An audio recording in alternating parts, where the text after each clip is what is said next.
As a young male, I never really understood people in my own age group.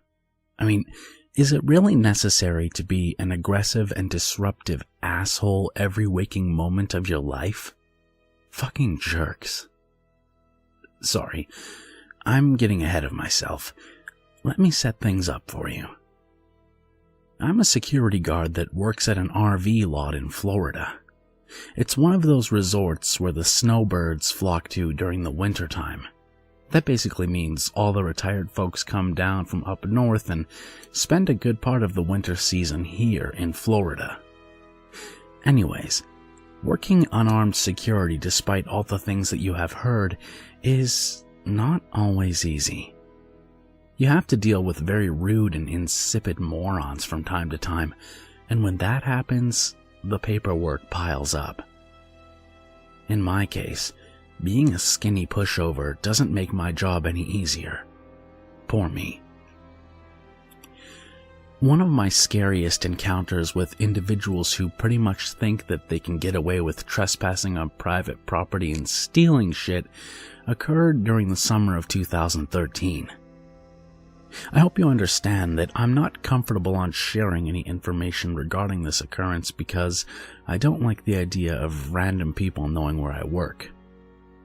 This incident happened at around 2:45 a.m. It was a particularly hot summer night, and the resort was pretty much vacant except for a few residents since it was the off-season. Now, just a quick side note. The resort I work at has only one point of entry and exit.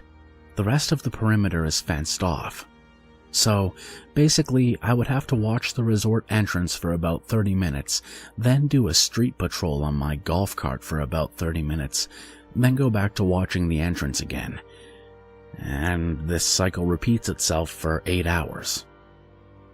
However, on this night, there was trouble coming my way. As I said before, it was about 2:45 a.m. when 3 suspicious Caucasian males wearing baggy white t-shirts and low rider shorts emerged from the public road just outside the entrance and then entered the resort.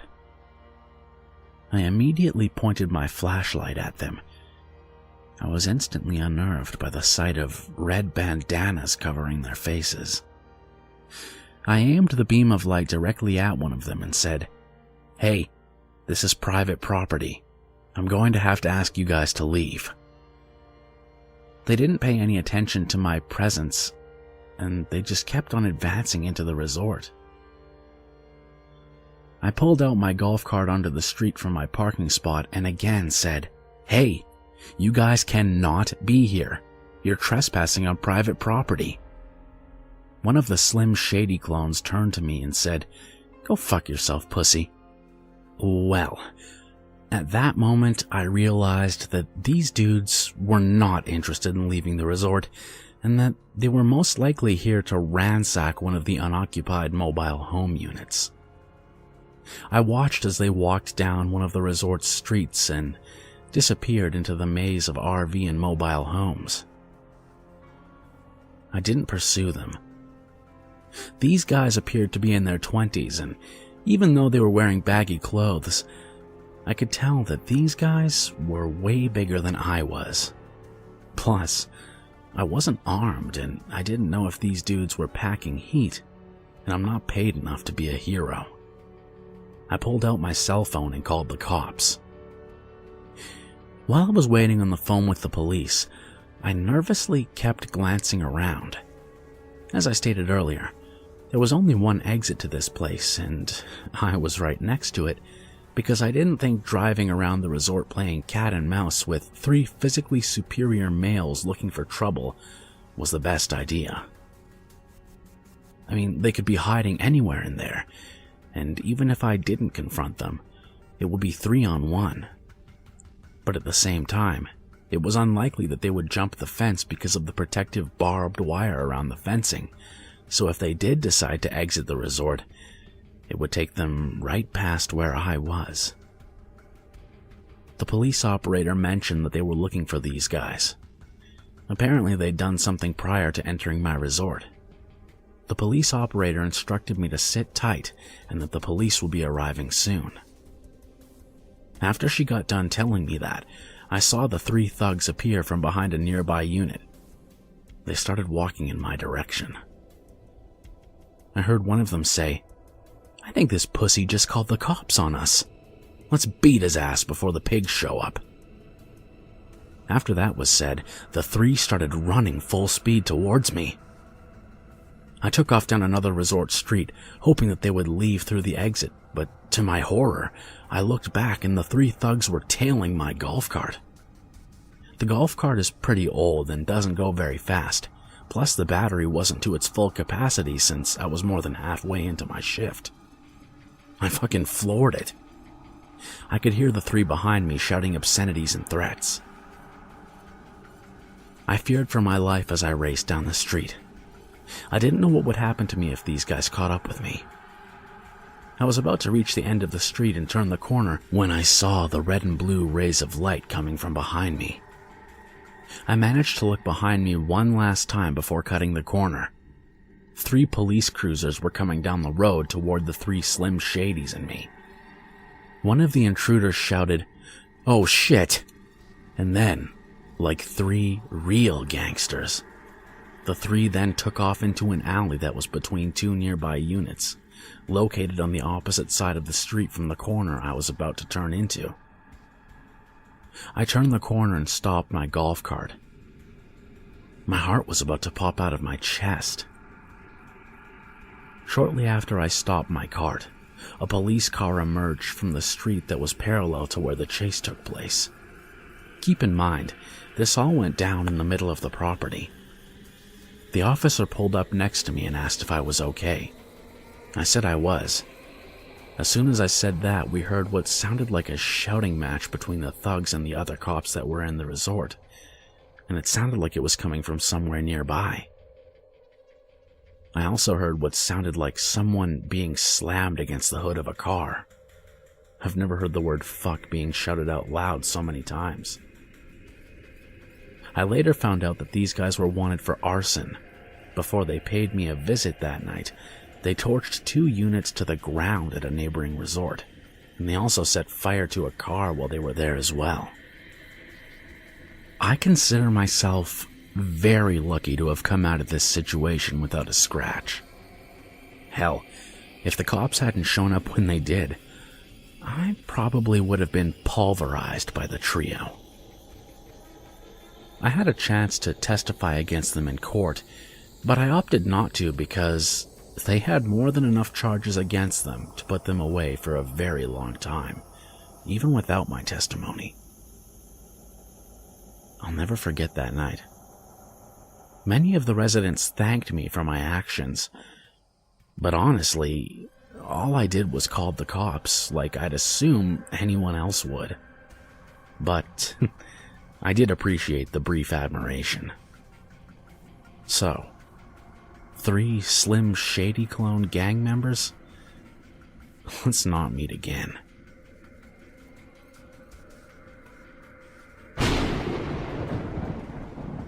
So, I was going through some of my old stuff when I happened upon my old Yu-Gi-Oh card binder. I cracked it open and all the nostalgia came rushing back to me, pestering the crap out of my mum and dad to buy me new packs in exchange for house chores, and doing yard work for my neighbours just so I could go out and buy new booster boxes, etc. But as I was flipping through the pages, one card in particular caught my eye, my first edition Machine King. This card told a darker story. Thus, our story begins. When I was about 8 years old, I found out about Yu-Gi-Oh through a friend of mine. I was immediately enamored with the show, the card game, anything related to it.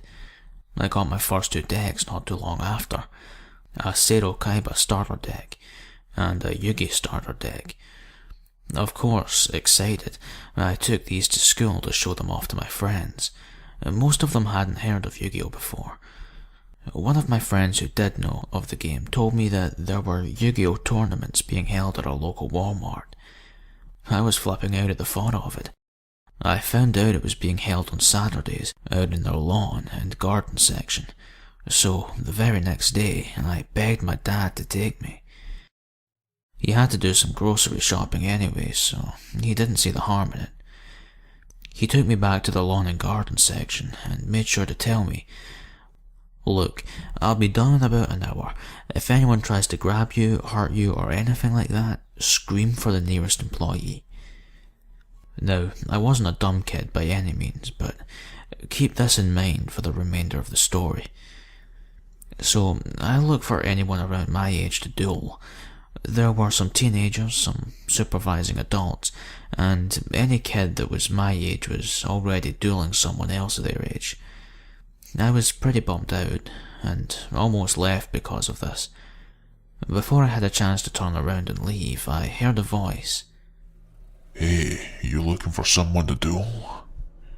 I turned to see an older man, maybe mid to late 30s, short, almost buzz-cut brown hair, very skinny, extremely pale, dark sunken eyes, 5 o'clock shadow, and was wearing a brown leather jacket.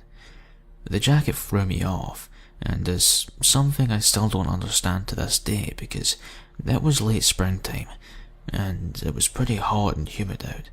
Definitely not leather jacket weather. Sure, I guess. I felt a bit safe knowing there were employees nearby. Big mistake. He let me go first. As we dueled, I'd glance up at him when I ended my turn to meet his unblinking gaze. He'd put his cards down without breaking eye contact with me. Eventually, our duel came to an end. I lost, and extended my hand to shake his hand for a duel well done. Instead of shaking my hand, he gave me a Machine King, which is a card I had never seen before. "That's for you. Thanks for the duel." And after that, he left. I was confused, but at the same time, I was content because I just got a free card. And at the time, Machine King was a pretty powerful card. After a couple more duels, my dad showed up, and I had to leave. The next Saturday, he was there again. Of course, we dueled. This time I won, but yet again I extended my hand and he gives me another Machine King. It almost became a ritual. Sir, you already gave me one of these. Anyway, I don't want your cards. I'd just like a handshake." "Oh well, if you want a different card, I have more at my house. And I don't live too far away from here. You can pick any card you want." "Well, I don't know. My dad told me not to go anywhere with strangers." "What's your name?" I was hesitant for a moment, but I thought there couldn't possibly be any harm in me telling him my name. "Ricky."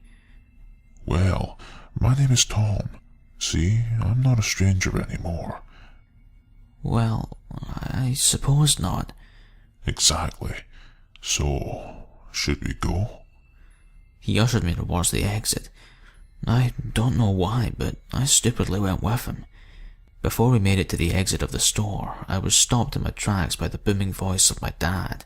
"Ricky, where do you think you're going?" I look back and see my dad running towards me. Tom, as soon as he saw my dad, took off in the opposite direction, running out of the store. My dad snatched me up into his arms and immediately ran to the nearest employee to have them alert the manager. His image was caught on security camera, and they were constantly on the lookout for him. Because of this incident, there were always 2 police officers present at these Yu-Gi-Oh tournaments.